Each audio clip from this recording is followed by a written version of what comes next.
For a second. Dr. Weeks, would you mind leading us in prayer?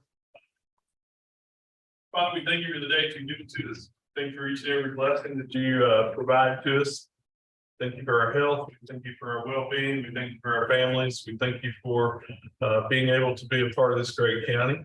We thank you for the leadership roles of the people that are here. We pray for the commissioners as they make decisions tonight that will impact our county and the citizens here. Just ask a blessing on each one that's here, those that are watching by live stream, and those in the audience. But we would ask that you bless us with your health, that you bless us with taking care of our community, that you bless us financially, and you just want all of us. Things are great in your name. Amen. Amen. Amen. Everyone stand for the pledge. Allegiance to the flag of the United States of America and to the republic for which it stands, one nation, under God, indivisible, with liberty and justice for all. Madam Clerk, would you call the roll, please?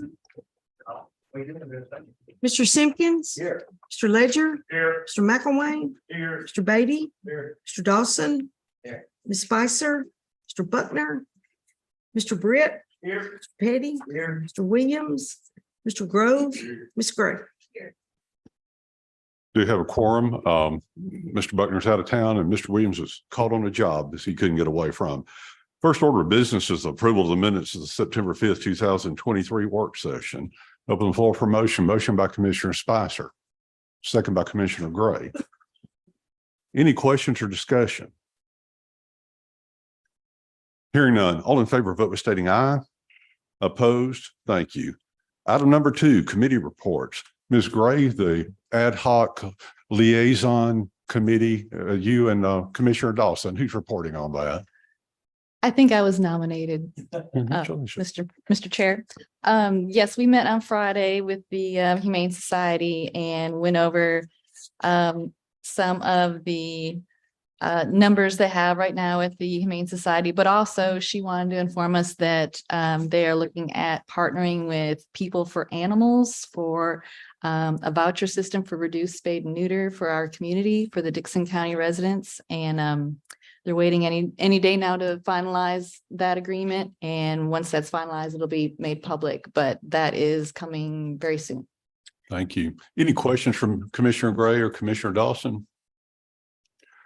Commissioner Gray and I talked offline just about right before the meeting. One of the goals on this was the fact that the problem was working to be solved on the back end about funding, which the commission took care of.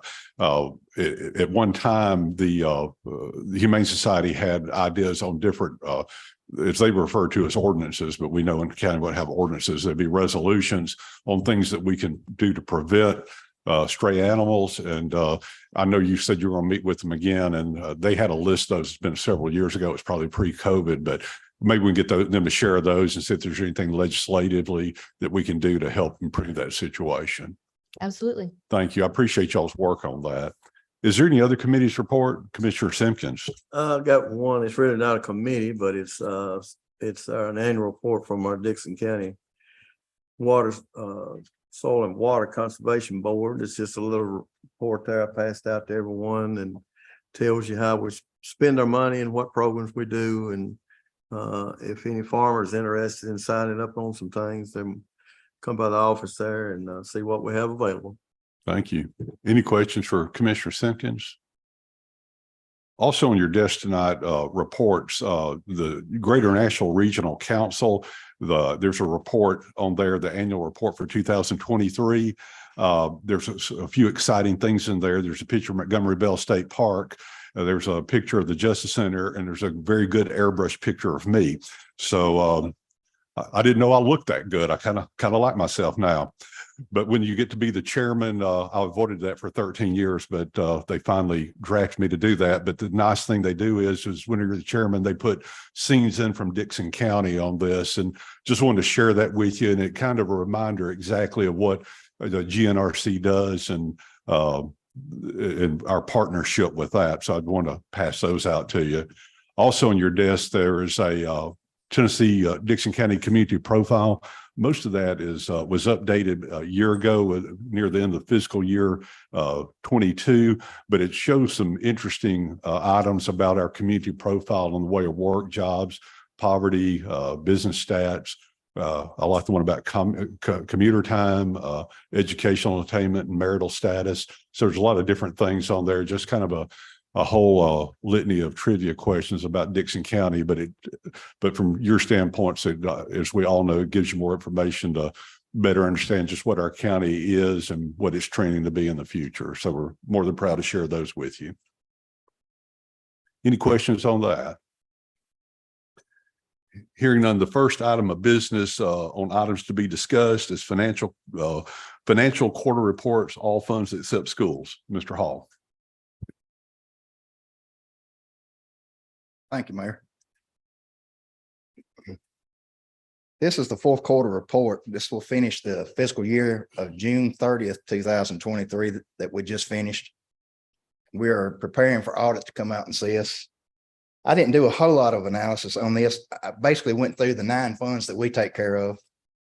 And I looked at the revenues in total for each fund. Budget versus actual, and actual revenues collected exceeded the 100% budget estimates. And generally it was somewhere around 107% collected to up to 114, I think was one of them. But mainly it was around 110%. So that was really good on all the funds. And then I looked at the expenditure side and say the expenditures at 100%, we were well below the 100%, except for a couple of funds. And I can't think of them off the top of my head, but we were close on, I think 2 of them, like 95%, maybe one of them was 98%, but everything else was well below that. So basically what that tells you is your fund balance is going to grow for each fund this year. So we had savings during the year for all the funds, and that's what you kind of shoot for when you budget. We budget conservatively. The mayor's budget every year provides for that. We build that in, but each of the funds looks pretty good. I don't have anything to add to that unless you have a specific question or something for me. That'll finish up fiscal year 23. Any questions from Mr. Hall? Commissioner Petty? Come down, and so we're under our, we're over on our revenues and under on our expenses. Is that bad? No, Do they ask you, why don't you budget better or anything? I mean, is it? no, they don't really ask. It's just a management style for us. And Okay. since Mayor Riles, yeah, Whether that was, no. The opposite side would be really bad. oh, yeah, right, Yeah. right. No, they don't, I've never had one to ask us that Okay. before. Don does a real good job of that, along with Lori Whitaker managing that, and Mary Ann Nichols is over there now also. They do a very good job of managing that. We budget conservative for many reasons, but the one that we talk about often is, unlike a regular business, we get to set our prices once, and that's in June when you approve the budget. So where a business can raise and lower prices, we can't unless it almost an act of God thing. So that's our reason for budgeting very conservatively. So we don't have that unfortunate visit where we're out of bounds with not enough revenue and too many expenses. I don't want to come explain that to y'all someday. So, and hopefully we won't have to. But thank you, Mr. Hall. Any questions, other questions, Mr. Hall? Thank you. Thank you. This is a request to move this on to the regular session. Open the floor for motion. Motion by Commissioner McElwain, second by Commissioner Ledger. Any other questions or discussion? Hearing none, all in favor, vote by stating aye. Opposed? Thank you. Item number 2, budget amendment, all school funds, Board of Education representative. Looks like that's Dr. Weeks tonight.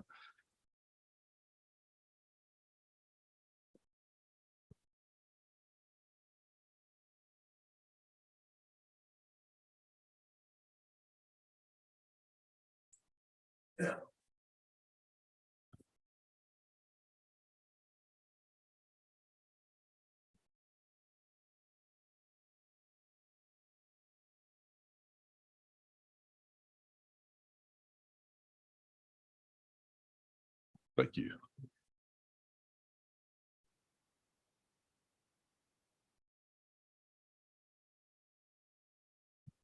Good evening, Commissioners. I come to you tonight on behalf of the board that has approved a budget amendment request I would like to bring to you.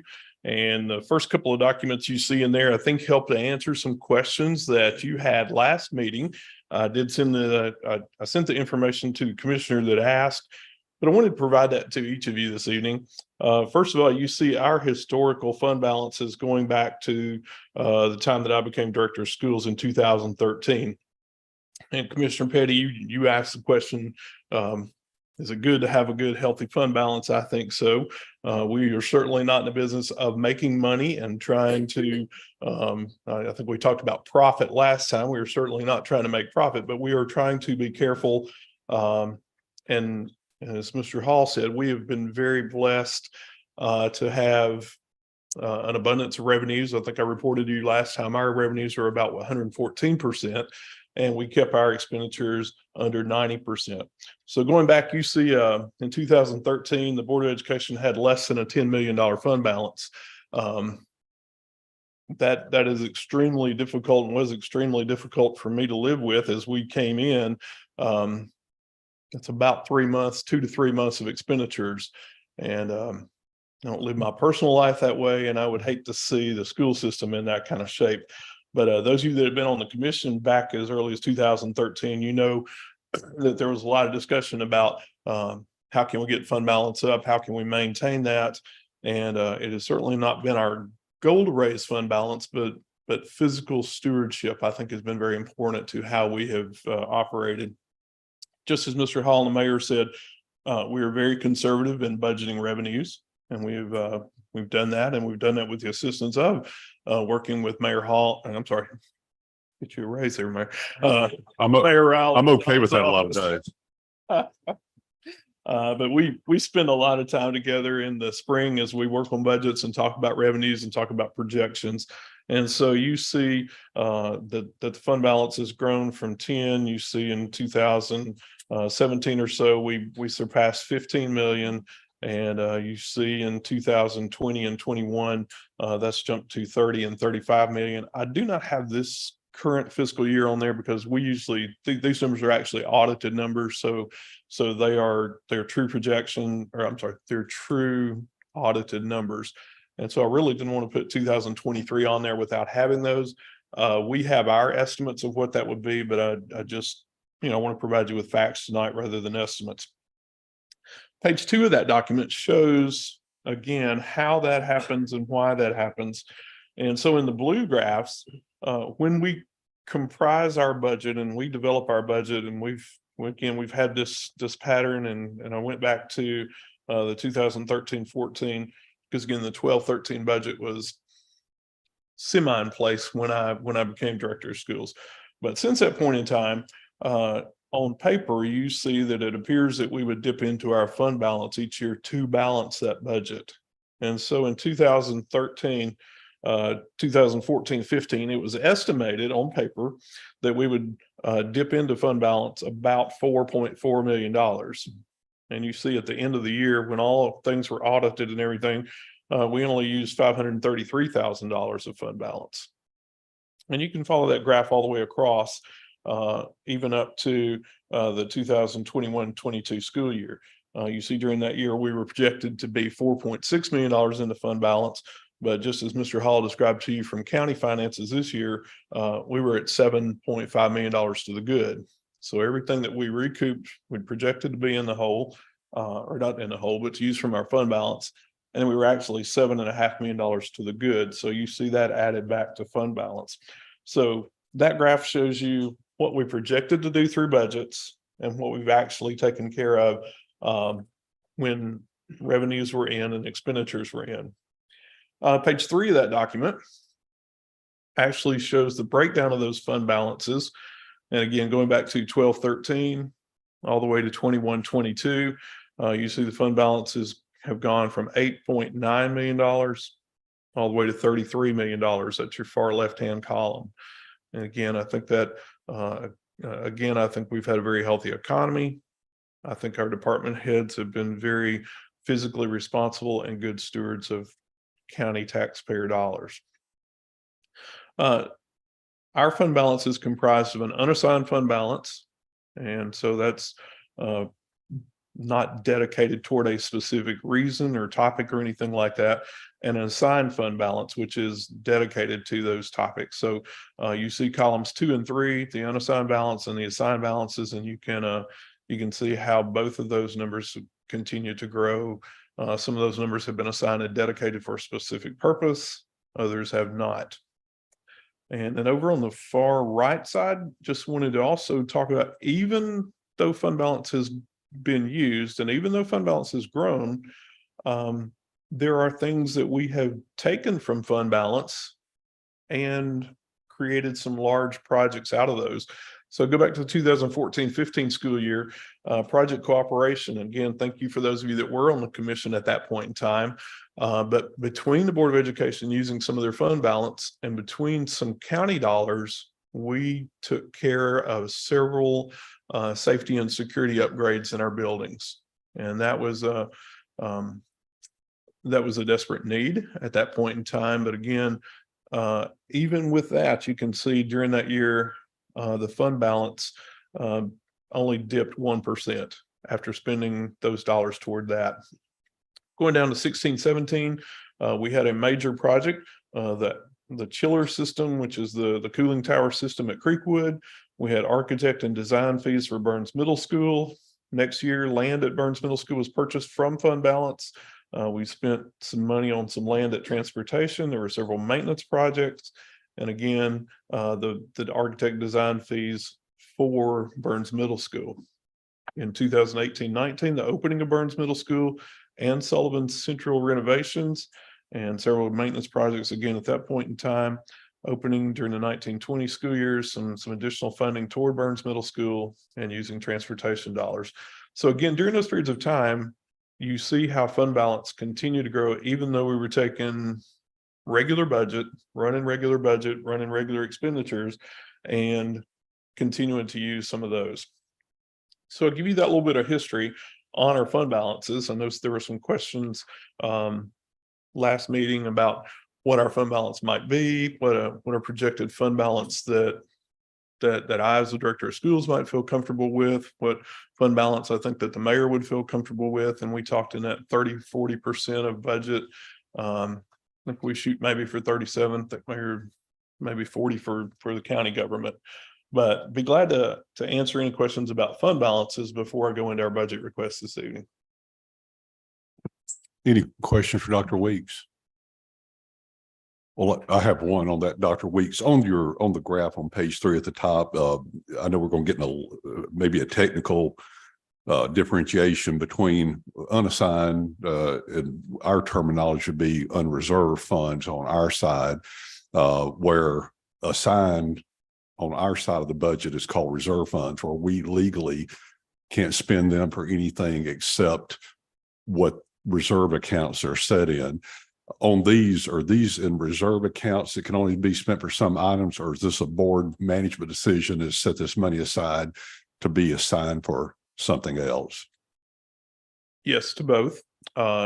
In education finance, there are reserved accounts, reserved and dedicated accounts, and assigned accounts. And so, for instance, a portion of the assigned fund balance came from a donation that the school system received a couple of years ago.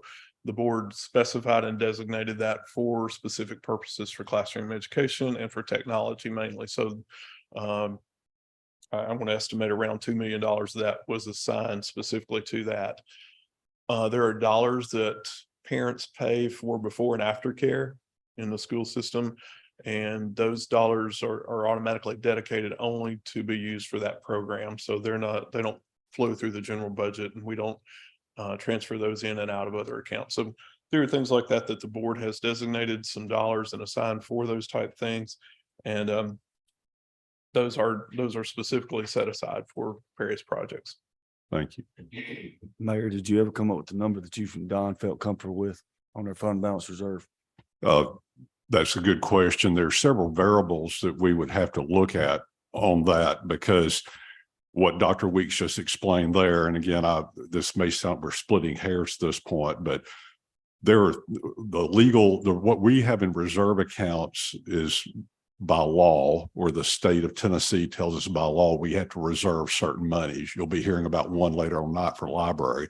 We can't, not for archives. We can't spend that money anywhere else. You can make decisions as the school board does and say we have $1 million in a pot and we're not going to spend it for anything else. But whenever the rainy day hits and there's nowhere else to get money, you can legally spend that money where you want to. So part of it's a management decision versus a legal standing position. So I didn't want to get off on a tangent tonight. We'll drill down on that.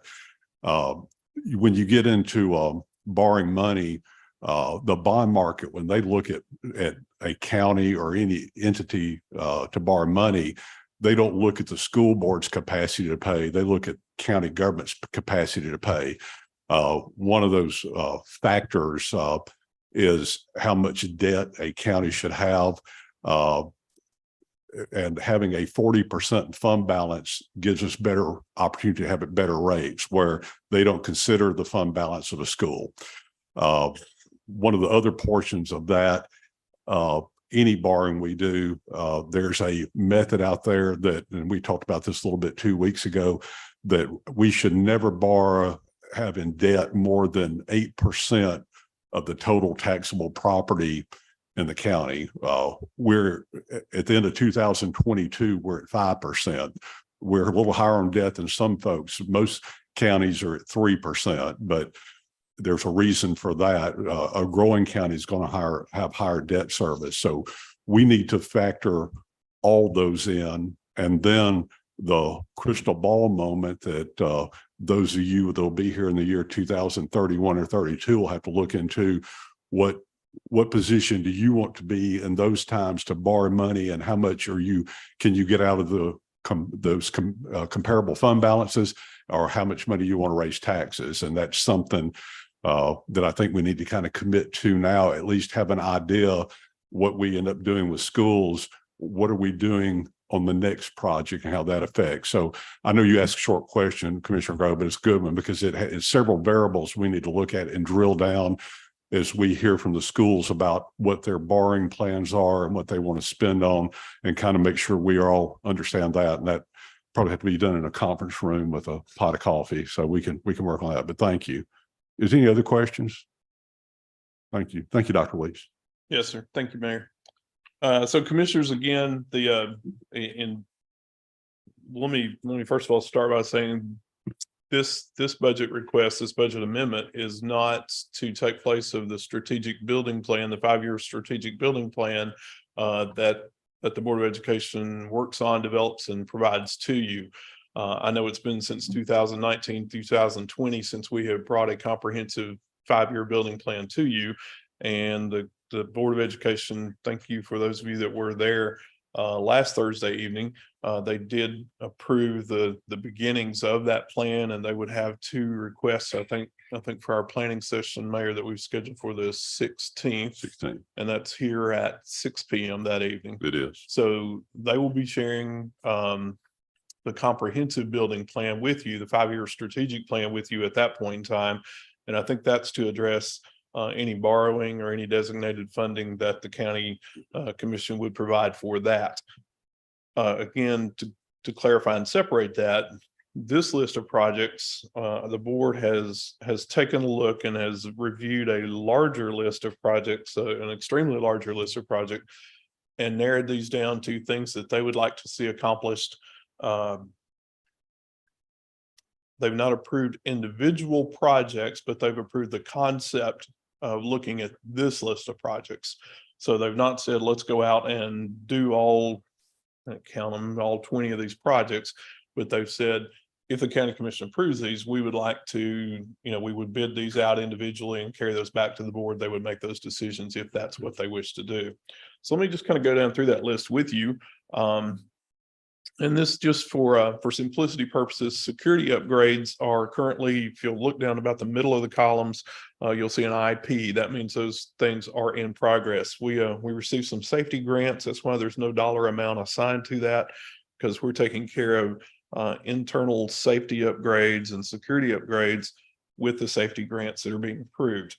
But again, I thought it was important to show it on this list because the board knows what those security and safety upgrades are, and just wanted you, as well as the general public, we don't display and publicize what those are. Those are protected by state law. But we are constantly working with local law enforcement, both here at the county level and individual cities and towns levels, to help us upgrade our security plans. So those are in progress. Van Leer needs an upgrade to their sewer system, and you see an estimated budget amount on there. That is in progress. There is a sidewalk being constructed from Hensley Drive to Dickson County High School Stadium. That has been in progress since the traffic light was completed there. We would like to do some exterior painting at Dickson County High School. I don't know what year the green was put on there, if that was original construction green, but it has, in my opinion, long seen its better days. And we would like to improve that. And we have an estimated bid. We'd like to get we have a budget estimate. So we'd like to go ahead and bid that out and work on that project in the spring. Creekwood High School needs a new gym roof. Board is going to bid that out in October. We have a budget estimate again. We'd like to do that in the summer of 24 because it's going to mean taking the entire roof from Creekwood High School's gym. The soffit repair at White Bluff Elementary School needs to take place. Again, that'll be in the spring. We have a budget estimate, and that's going to go along with roofs at White Bluff and Stuart Burns Elementary School. Both of those need a new roof, re-roofing. You see the design fee that has been quoted to us. So we would like that to take that money again from our fund balance. All of our parking lots need striping. It's been some of as many as 8 to 10 years before all of those parking lots have been restriped. We have a bid on those, and actually those are being taken care of right now. Dickson Middle School, the gym windows and painting at Dickson Middle School's gym on the exterior and interior around the windows needs taken care of. That is in progress. And again, we have a bid to, or a quote, quote to work on the outside of the windows, doing some blocking up and doing some aesthetic repairs to those windows, as well as we would like to do some painting and make those look much better there.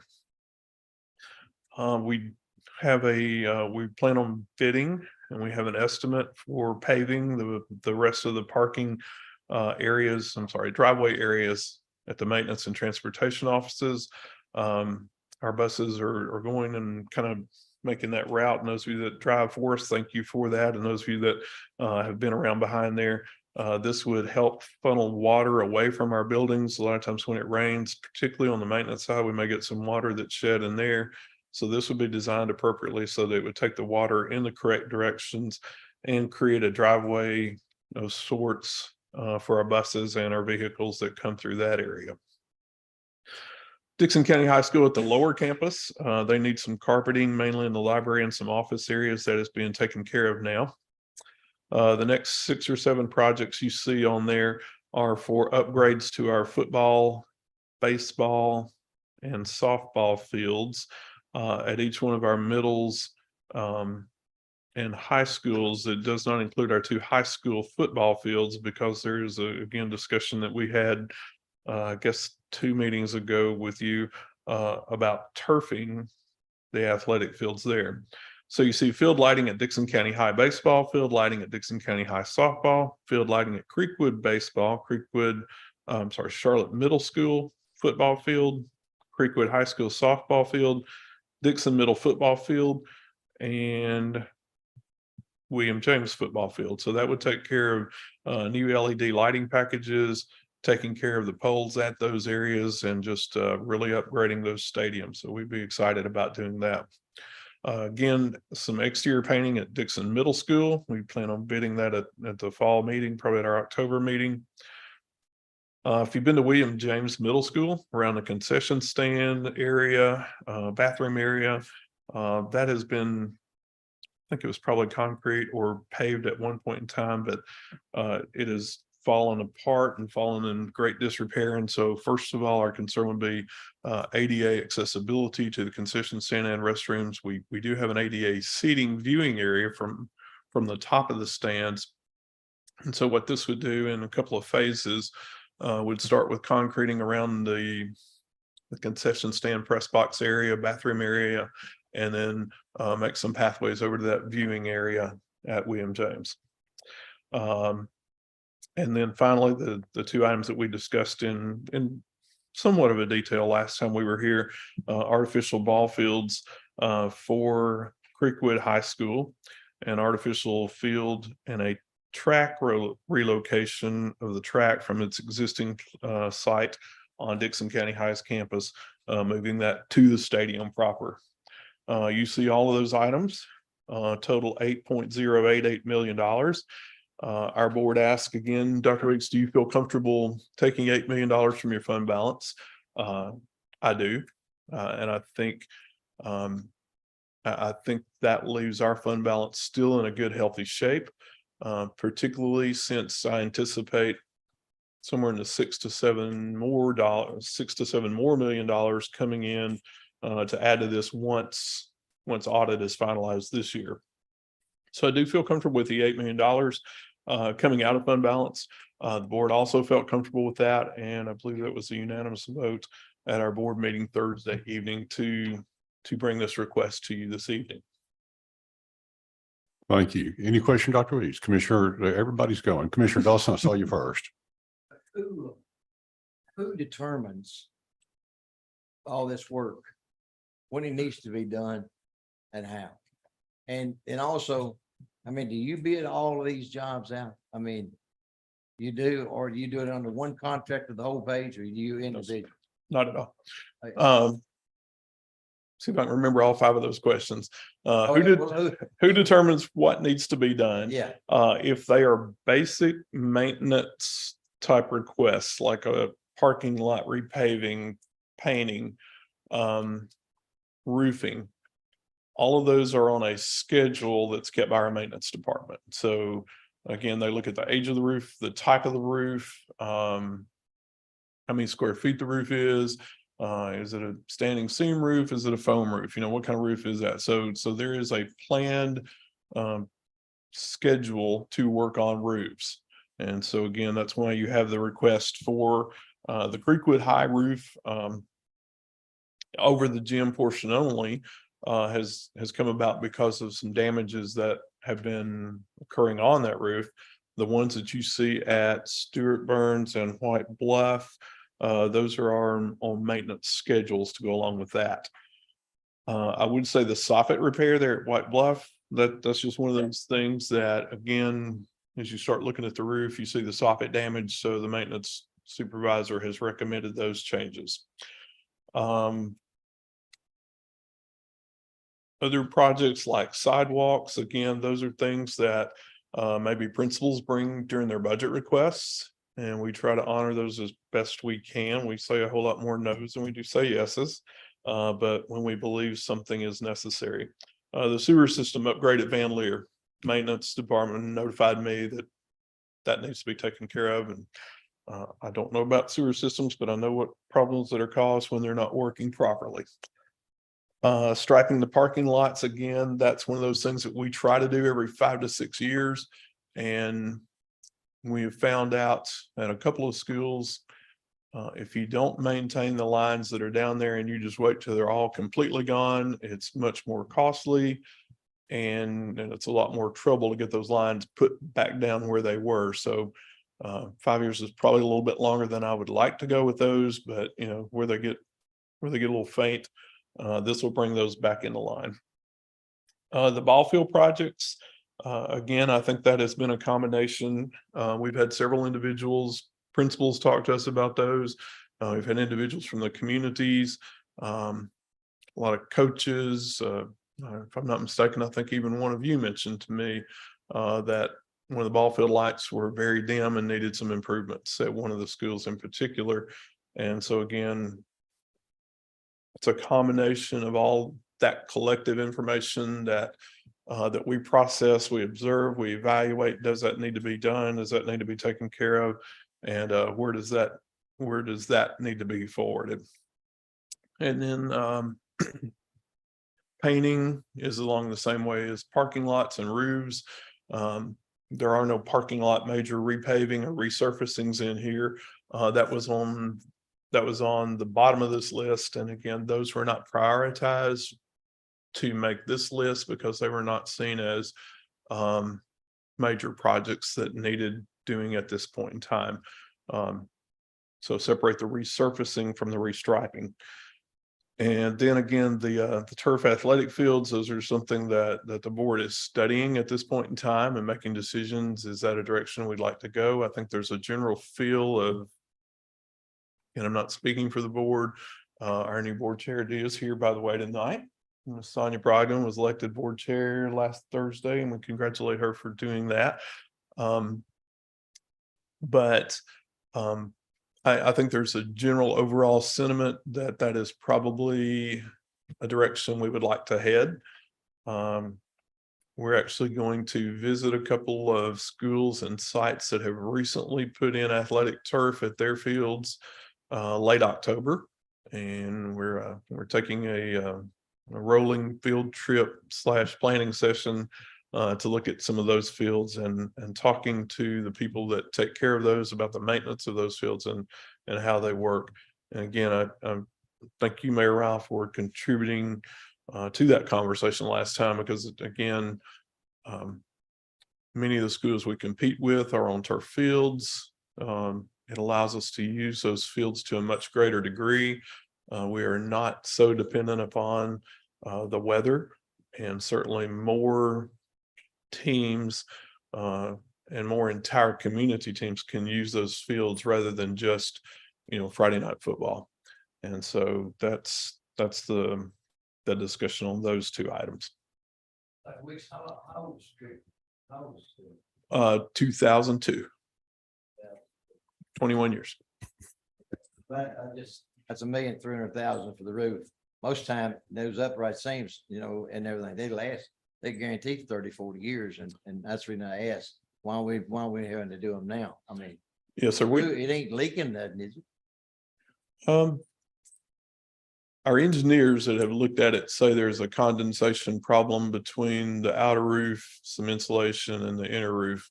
And so those of you that have visited that facility, some people say it's a rain issue. Our engineers continue to tell us that it's a condensation issue and design issue. Yeah, probably no ventilation. Commissioner Beatty, you have a question? Yeah, and then 290,000 for the White Bluff roof and everything. No, sir, it's just design fee, White Bluff and Stuart Burns. Yeah. So that's two. Are they flat roof? Build it. There's a little of everything, Mr. Dawson, actually, and that's part of the problem. But yes, I'm gonna say yes, in general, they're flat roofs, but every time we've added on, they're kind of pieced and parted together. And I'm gonna go back to, I think maintenance in the past probably was more about let's fix a section of roof rather than let's re-roof the entire building. And two different philosophies on that. Commissioner Beatty? Dr. Weeks, I'm going to ask that when you talk to your engineers, that you give them my phone number. Me and Mr. Clifton apparently don't see eye to eye either on this condensation thing. Because I was born at night, but I wasn't born at last night. And that roof over there at Creekwood, like I said, that should have been done last year. And me and Ms. Brogdon have a talk soon about that. Like I said, that roof is pouring in. That should have been done last year. I've never been rained out at a volleyball game on the inside, but it's happened 2 years in a row. It happened last year. It happened this year. It will happen at a basketball game this year. And my understanding is that it happened when that little storm or tornado come that lifted that roof up. Yes. And then set it back down. And that insurance come over there And that's what I say. I don't know if Mr. Clifton, my understanding was that we got some insurance money and they said, just tack it back down and we'll make it due. Now, I don't know, that's hearsay or whatever. But that we just got by, but that roof is pouring in. And whoever says it's condensation, like I said, it's not. Yes. And the next time anybody tells you that, like I said, that roof has got to be fixed now. I mean, tomorrow. So, you know, as far as putting this thing off, it's like I said, it should have been fixed last year, but that probably happened. That when that storm come in, it probably lifted that roof up. That probably is a true statement. But there is no condensation, you know, at all. But it pours in. I've been over there when it's doing it. And like I said, if I could have probably got a hold of Mr. Clifton when on the phone when he told me it was condensation, me and him would have probably had some pretty good words. But that Mr. roof, Beatty, like I said, I don't know that it'll make it by the time y'all bid it out and get it done. Understand. If I could respond to a couple of those things, that is not Mr. Clifton's decision. He's going based on what engineers have told us. Those are the engineers that have designed other roofs for us. And I'll be glad to share the reports. I'm not a roofer. I'm not a builder. I can only tell you the information I have, but I've been in the same ball games and understand there's water on the floor. That's my main concern. I don't really care where it's coming from. I don't care how it gets there. I need it fixed. So you understand, you see that that's not condensation too, don't you? I understand there's a lot of water on the floor. Yes, sir. Yeah. I will say that I did ask for money from the board last year. I think it was, I have my notes, it was either September, October, or November last year when I approached the boards with repairing this. And because of, for whatever reason, it was pushed to this October before they wanted that bid. And if that's a board issue, that has got to be fixed. And There's no I'll doubt make sure about that that. the And board, that's part of why we're here this evening to request these funds. because apparently we've got board issues too. So I'm going to make sure that gets directed. Any other questions? Commissioner Grove? Hey, Dr. Weeks, just help me understand the in progress work, like the carpeting at the high school, the maintenance, all the in progress during fall break. Are y'all going ahead and doing that now? Yes, sir. Those are things that we budgeted for this year. So And so that's in your budget. So that's not actually coming out of your general fund. I mean, your fund balance. It's currently Budget. coming from our existing budget. So for instance, let's say that adds up $70,000. I don't know what it is, but if it adds up to $70,000, we are asking to take an additional $70,000 from fund balance to transfer back into those accounts. So that again, we can go to that next level list. And I didn't bring that next level list, but again, there's several parking lots that need to be paved. There's windows that need to be paved. There's more, there are a lot more maintenance projects that need to be done. So we would like to take those dollar amounts, and I'm going to say the $75,000 sewer system, the $24,000 sidewalk, the striping of the parking lots, $24,000. All of that gym window project is not there, and the carpeting. So those four projects in particular, about 130,000 or so. That is currently in our budget. We are currently spending that from our budget, but yes, sir, the board has asked that we bring this to you. And I requested that of the board to take those dollars on those four projects and put those back into our budget.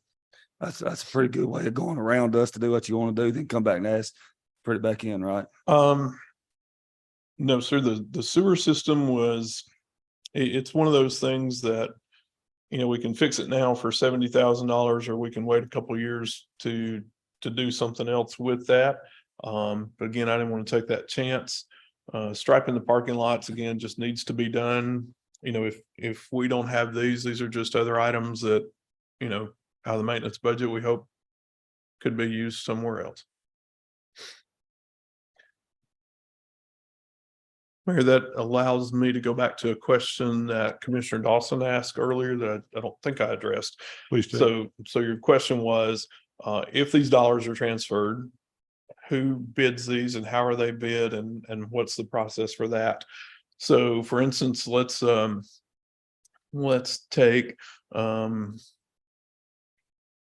designing the roof at White Bluff and Stuart Burns. So we have preferred engineers that we work with, and we talk to those engineers, and there's a roof design engineer that we work with, and he gives us a quote for estimating that roof and designing that roof. So that request would go back to the board for their approval, and with their approval, then they would sign that contract with the roofing engineer.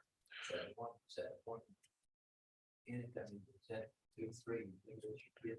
is that just one company is telling you what you need? On architects and engineer services, the board has the ability to select those people. Oh, so in other words, they don't have to bid it out to 2 or 3 different people.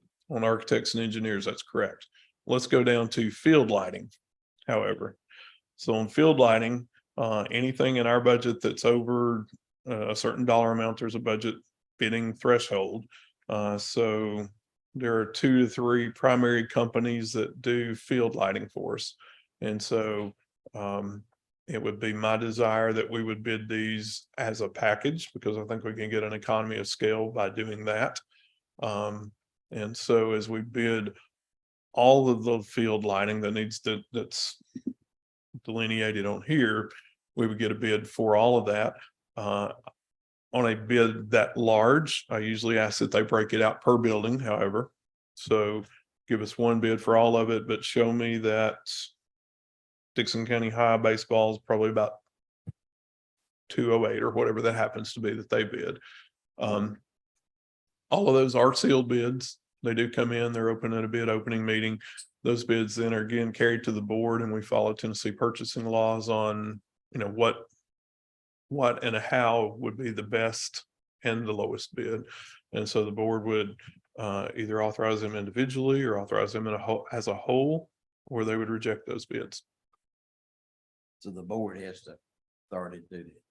Yes, sir. Don't have to come back before us. No, sir, because that would be with a budget amendment, that would transfer those funds back to the school fund. So it go back in 141 general fund, then the board would take control of those funds. And I would say, I think from conversation that we had probably last year or 2 years ago, I think that was the preferred method as requested by the commission, was don't develop a project, don't develop that one project, get a dollar amount, come before you, get a green light, yes or no, then go back, develop another project, come before you, get a yes or no. So my understanding was to create much more of a comprehensive look at budget and budget requests, budget amendments. Any other commissioners have any questions? Want to give y'all opportunity. Any questions from any of those you already asked questions? Thank you, Dr. Weeks. Thank you, sir. At this, I'm Thank sorry, you, go. Dick. Dr. Weeks, would you like to tell the commission who they put in as an interim? Sir, that while you're finishing out your term, so that we won't be I'll having be, someone not there when you leave? yes, sir. I'll be glad to discuss that process. Thursday night prior to our regular session, the Board of Education held a work session. And there were 2 topics of the work session. Is number 1, how to replace the director of schools, what search process they would like to go through. I think I described to you, there are 2 or 3 search processes. The school board association, an individual or a contracted search person, or they could simply take resumes and the board could decide how to do that. So at that special session prior to the regular session, they decided to go with Tennessee School Board Association to help them search for the next director of schools. They will have community meetings, surveys. They'll meet with various groups. I didn't bring that brochure with me tonight, but they meet with teachers. They meet with administration. They meet with central office. They meet with county government, city government, to kind of say, like, what would you like to see as the next director of schools? And so you get that input. They collect that give that back to the board affirms and modifies that as they might need to. Then they develop a brochure and they post the job on several job boards and they advertise for the director of schools position. And as a matter of fact, before our meeting here with you on the 16th at 6 o'clock, we're gonna have a special session at 4:30 that evening to approve a timeline for all that. So TSBA will suggest a timeline to the board that says like, the first meeting would be held on X date. And then next meeting would be held on this date, meeting with teachers on this date. Application period would be open from this to this, narrow that window down, narrow applications down and resumes down. And then they would set a goal for having a director of schools in place by given date. And so that's how TSBA kind of works that process. Hadn't forgotten your question, Mr. Simpkins. So that's the process for selecting a director of schools, and that was done during the special session Thursday. And then secondly, the topic came up to how would you suggest, or what would we look for in an interim director of schools? We're talking November 28th, 29th, 30th would be my last day in Dickson County. And so what would happen between the end of November to the time that a director of schools were actually hired? Again, they've described that could be as much as a 6 to 7 month process. So what's going to happen between roughly December 1st and March or April? And so the board nominated and selected Dr. Vivian McCord for that position to serve as interim director during that period of time. And she will, I think they're negotiating with her currently. And I think we're gonna have some time to work together and talk about some of the things. And then I think she'll take office officially on or about December 1st. Thank you. Okay, we're at a point on this budget amendment. We need to get a motion and second on that. This is moved what Dr. Weeks discussed onto the regular session. Open floor for motion. Motion by Commissioner Brett, second by Commissioner Ledger. Any other questions or discussion? Hearing none, all in favor, vote by stating aye. Opposed? Thank you. Thank you, Dr. Weeks. And commissioners, if you have any questions about any of these items on here, if you have any input, Mr. Beatty, I'll be glad to share the roofing engineer's report with you. And if there are other questions or items that any of you'd like to see related to this list, I'll be more than happy to share that with you. We just come over and take a look at it. I just say again, Stacy can go look at it. I mean, I don't understand how you got that big of a roof and it just started. Yeah. You let me know anytime you want to visit any of the schools. I'll be more than happy for me or one of my staff members to go with you anytime you'd like to do that. Open invitation.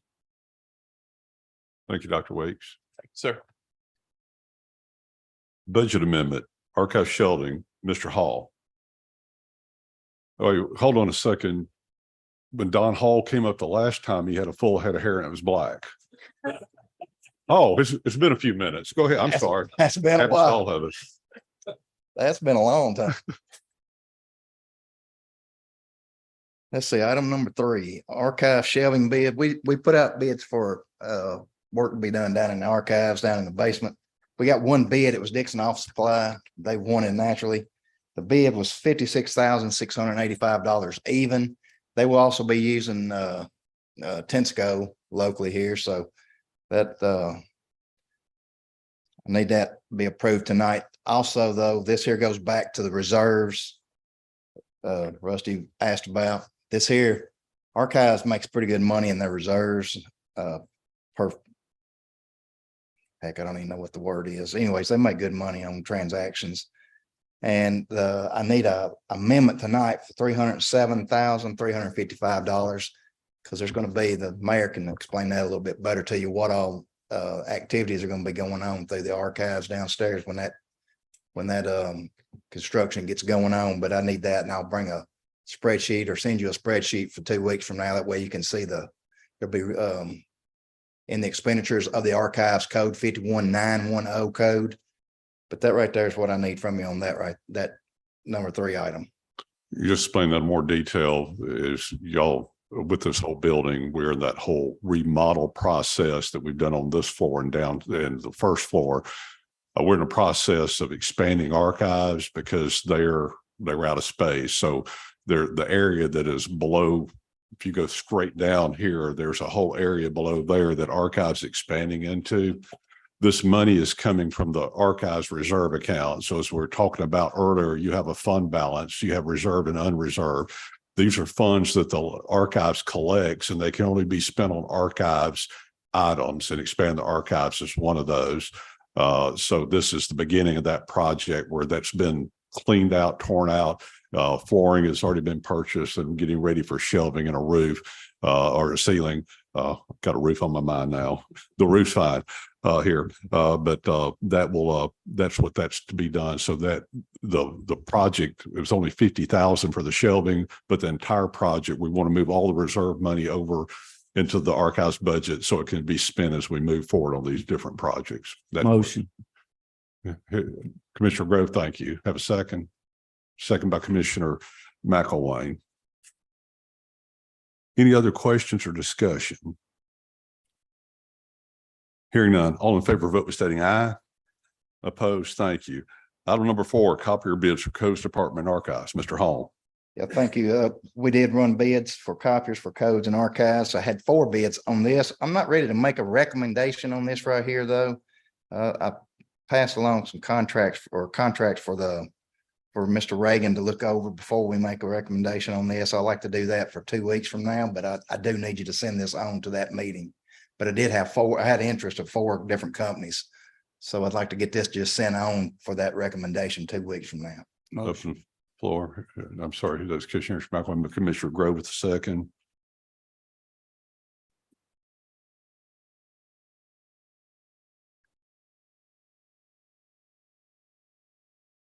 Have a motion, a second. Any questions?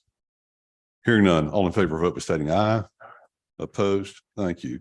Item number 5, postage meter contract for Sheriff Department, Election Commission, and Accounts and Budgets Department. Mr. Hall. Yes, we need this here. We needed quotes here and need your approval here because it's 60 months for 5 years. So being longer than 1 year, we had to have your approval. But for the amount of money, we just needed quotes and got this from a company called Quadient and Pitney Bowes, and they're both good companies here. But Pitney Bowes was the cheapest at $62.18 per month for 60 months versus Quadient was $69.15, so roughly $7 difference. So recommendation here is for Pitney Bowes for 60 months. Open floor for motion. Motion by Simpkins, second by Ledger. Any questions or discussion? Hearing none, all in favor, vote by stating aye. Opposed? Thank you. Thank you, Mr. Hall. Yeah, thank you. Item number 6, Covington Road speed limit, Commissioner Ledger. Yeah, we've had a couple complaints on that road. It's a very small gravel road. And after talking with Mr. Hodges and Mr. Eads, we've come up with an idea to put a speed limit on that road, but What was the recommendation they gave you? 30 miles an hour. 30 miles an hour. That's a motion by Commissioner Ledger to move this on a regular session. Commissioner Petty made the second. Any questions or discussion? Hearing none, all in favor, vote by stating aye. Opposed? Thank you. Item number 7, Sheriff Office Salary Agreement. Sheriff Eads. Thank you, Mayor. Every year, I have to sign a salary agreement with the county as far as the deputies and or any employees with the sheriff's office. So as many of you know, we've got a grant that we've been assured it will be continuous each year for the school resource officers that we provide to all the county schools.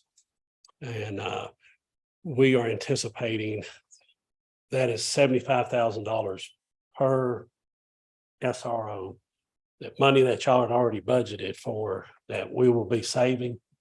And so I would like to propose that some of that money, I've talked to Don Hall and the mayor, and they'll have you an exact figure of how much we'll be saving. I think that's going to be north of 600,000.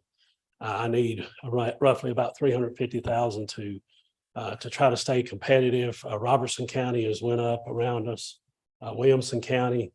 And so THP's 70,000, Metro's north of 70,000. So wouldn't be any increasing of taxes or anything like that. That's my understanding. I just need to Mr. Hall to confirm some figures for y'all to look at. And I'd here tonight to ask that y'all move that forward to the regular session for consideration. Sure, and that was mostly, I know you had several, but basically looking at patrol, it was. Patrol corrections, yeah. Patrol and correction, you were talking about $1 an hour. Yeah, about $1 an hour per, at $1 an hour on those particular.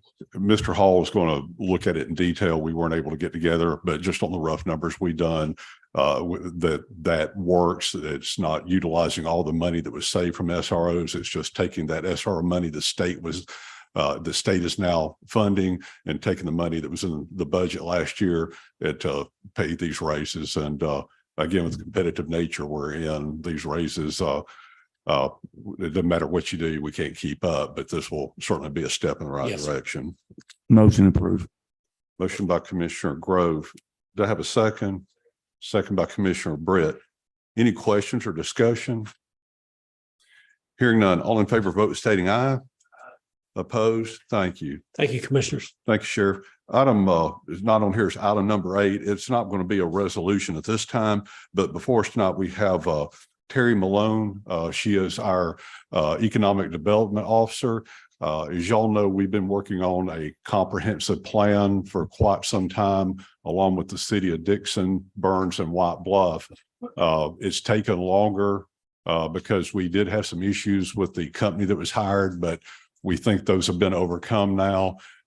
There's been several meetings on this, and I will let Terry go in detail about what has been done. But the most recent review before we wanted y'all to take a look at it was looked at last Thursday night by our planning and zoning department after they had it for a couple of weeks, and they voted unanimously to send it on to y'all to get your input. I hope I didn't steal your presentations. No, easy enough. Okay. So yes, as Mayor Rawl mentioned, we have had a series of meetings we started with the Planning Commission where at the beginning of this month of September, that this document was presented to them. And then probably a few days later, I emailed out this document to you all for your review, hoping that it'd give you some extra time to take a look. Then on the 21st of September, we had a community meeting at the government building. It wasn't a whole lot of people there. Majority of those people were White Bluff people. Commissioner Gray was there, so she could probably fill you in on some of the details that I may forget. But it went relatively well, in my opinion. This document, the comprehensive plan, is a document that, first of all, legally we have to have, but it's taken into account a series of meetings that we've had with the public, and there's a stakeholders group that has representatives from the city of Dickson, town of Burns, and town of White Bluff, and then county representatives. So we met with the public June 30th of 2022 for the county.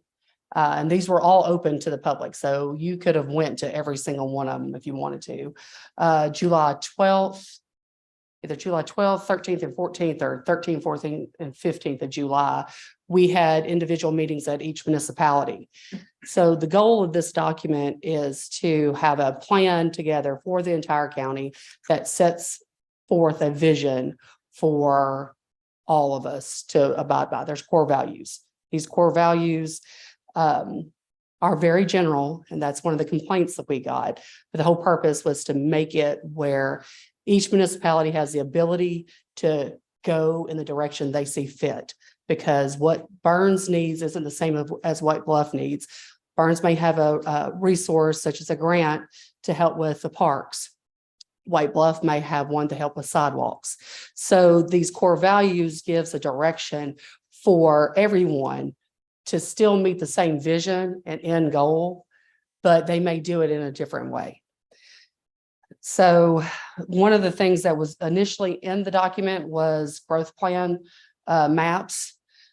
Obviously, maps are not going to be approved wholeheartedly by any governing body. So the maps are not part of the document, but they are part of what we were given by the consultant and able to produce to each municipality to start conversations about what is best for each jurisdiction's goals on growth.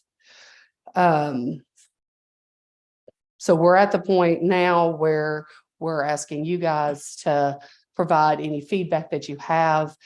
This document is a living, breathing document, meaning that we can change it as we see fit based on what's going on in the county. Now, the core values is really what the main focus of this document is. The whole plan is 273 pages. 93 or 96 of those pages are actually the core values talking about suggestions and recommendations. Those recommendations are just that. They're not, we're not asking for you guys to approve any recommendations specifically. This document is meant to help start conversations for any policies that we want going forward in any of economic development, community facilities, transportation, anything along those lines. We appreciate your report on that. Again, she did a great job on that, but sometime I have to put it in Bob terms. So that gets it good and simplified. I kind of view this comprehensive plan as a roadmap. We probably have the same destination as the other communities, but there's different ways to get there. So one size doesn't fit all, but it does need to be a cooperative effort. And that's why we started this process about a year and a half, 2 years. Yeah, it's been you're right. It's been almost 2 years now to get this process started, to put that roadmap in place so we can find common ground where we need to work together. From this, after the towns and the city look at this on what they want to do, it'll be a discussion to open up the growth plan that hasn't really been opened up, I guess, since 2006 was the last time. And that's a lot has changed in each of those municipalities and Dickson County. So it's over time to look at it. And this is the first step to do it. I want to thank you for the job you did on this, Terry, and all the others. Commissioner Grove, it's so long ago, he was put on this committee because we didn't have county commissioners or elected officials, but he wasn't an elected official when he started. So I appreciate your work on it. It's gone on that long. Yeah. So it's been a while. So there's been a lot of hours put in it. I'd be remiss also not to point out our friend Jeff Martin in White Bluff, a lot of the work and rewrite that he's done on this, along with the rest of the team. He had a great hand in this, and all of us know Jeff knows he does a great job. So we're proud of that. But now it's in Bob turns. Commissioner Gray, you get the attendance award because you showed to many of these meetings from the very beginning. And all the way up to the last one that was had on this. Is there anything you'd like to share? Any thoughts you'd like to share with the commission? I'm just glad we're at this point right now that we can finally move it forward. It's been a lot of meetings and a lot of time, and thank you for all your hard work. Thank you. Any questions from Ms. Malone? I know y'all received these in the emails. Have been a week ago or 2 weeks ago. 2 weeks, maybe. We're not going to have a pop test on it, but if you haven't had an opportunity to read it, these have been emailed to you. This is the hard copy for y'all can look at. So if any of you have any questions, please feel free to ask Ms. Malone. If not, then we can have this back on the agenda on the 16th for questions.